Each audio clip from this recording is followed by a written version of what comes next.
everybody, it's Coffee Morning with Karlos, where I talk about a game based upon top secret criteria whilst drinking my morning coffee until my cup is dry. And today we're going to be playing Octogeddon, an action casual game with a little bit of strategy thrown in from development team All Yes Good, which was released on the 8th of February 2018. First of all, great name, guys. Octogeddon. As a name that sort of lends itself to repeat sayings whilst you're doing something else, like putting cups away. Octogeddon, you announce as you, I don't know, put cushions back where they belong. Octogeddon, that's my dog's food bowl refilled. Yeah, man, Octogeddon. I mean, you probably don't want to drop that bomb during foreplay unless you're with like 7 friends. Okay, that'll do.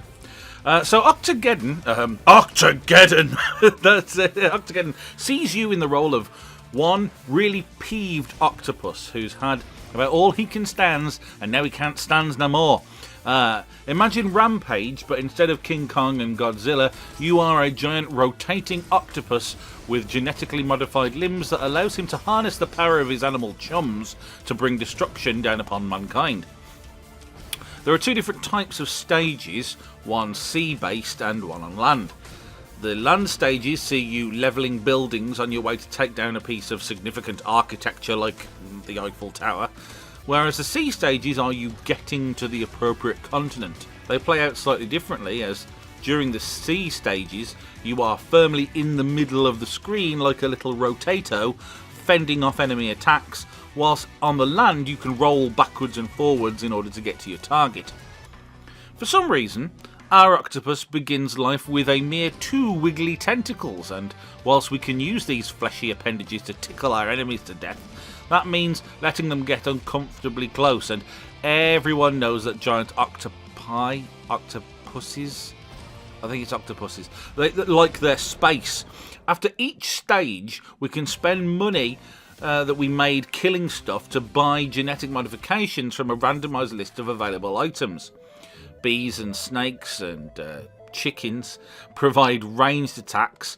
Crab and lobster claws are big close-range damage dealers. And there are numerous very useful specialised animals too that can deflect shots or spot invisible enemies. Spare limbs are at a premium, however, as you need to think carefully about your build each time.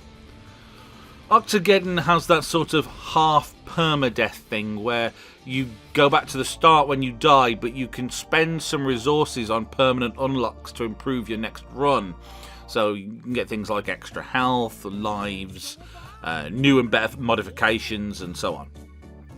It's a little samey at first, but the unlocks do add extra spice to the game, and as you near the end, things become very hectic indeed, with a large array of enemy types and some fun boss monsters to take down. I can't say I was hugely sold on the game at first, despite it being the work of the creator of Plants vs Zombies, which I love. It was fun, but I didn't feel like it was anything special. But then Smallest Daughter came on the scene. She adored this game and was into playing it straight away. I mean, its 2-button control scheme is about as simple as you're going to get. Spin left, spin right, and that's it, as your weapons auto-fire at a constant rate, leaving you to concentrate on your little spinning orange chum and the bad guys.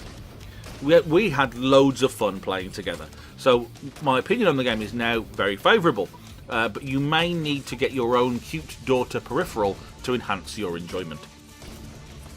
Thank you ever so much for watching today's video on Octogeddon. I hope very much that you've enjoyed it, and if you have, please do not hesitate to leave a like somewhere where you found this video, and I look forward to seeing you again, but unfortunately probably not saying Octogeddon next time.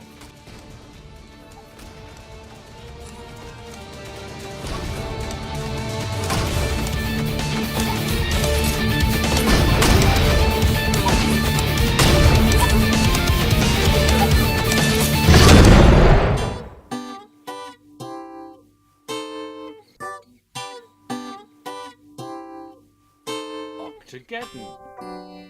Octogeddon. Octogeddon. Octogeddon. Octogeddon. Octogeddon. Octogeddon. Octogeddon. Octogeddon. Octogeddon. Octogeddon.